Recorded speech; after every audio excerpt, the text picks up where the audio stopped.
नमस्कार, माझे नाव स्वरूपा मनोज चौधरी. इयत्ता 3री. धडा 7. मुग्धा लिहू लागली.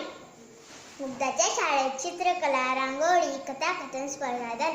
आज शाळेत बक्षीस समारंभ होता. सर्व मुलांना आणि त्यांच्या पालकांनाही आमंत्रण होते. मुग्धा व तिचे आई बाबाही शाळेत आले होते. बाईंनी मुग्धाची भेट घेतली. काय म्हणते आमची मुग्धा? आईने बाईंना विचारले. अभ्यासात हुशार आहे. चित्रकला स्पर्धेत पहिल्या नंबरचं बक्षीसही पटकावले. पण ती जास्त बोलत नाही. घरी अशीच वागते का? हो, बाई म्हणाल्या. हो. आईने नाराजीच्या स्वरात उत्तर दिले. तेवढ्यात प्रमुख पाहुणे आले. जो तो आपापल्या जागेवर जाऊन बसला. मुग्धा व तिचे आई बाबाही खुर्चीत जाऊन बसले. बाई कार्यक्रमाच्या पुढील तयारीला लागली.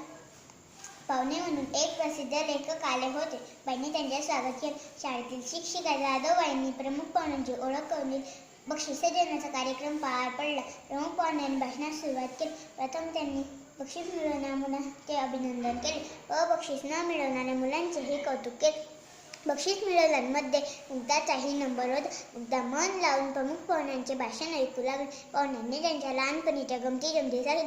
सर्व मुले पोट धरून हसली. नंतर ते स्वतः लेखक कसे झाले हे त्यांनी सांगितले. ते म्हणाले, मला पहिल्यापासून लिहिण्याचा छंद होता, मात्र मी फार अबोल होत. मी कोणाशीही जास्त बोलत नसत. रोज ज्या गोष्टी घडायच्या त्या मी माझ्या वहीत लिहून काढत. अगदी बारीक सारीक गोष्टी मी त्यात लिहायचं ते. दिवसभर झालेल्या गोष्टी आठवून मी वहीत रोज रात्री लिहून काढत असे. मला तो छंदच लागला होता.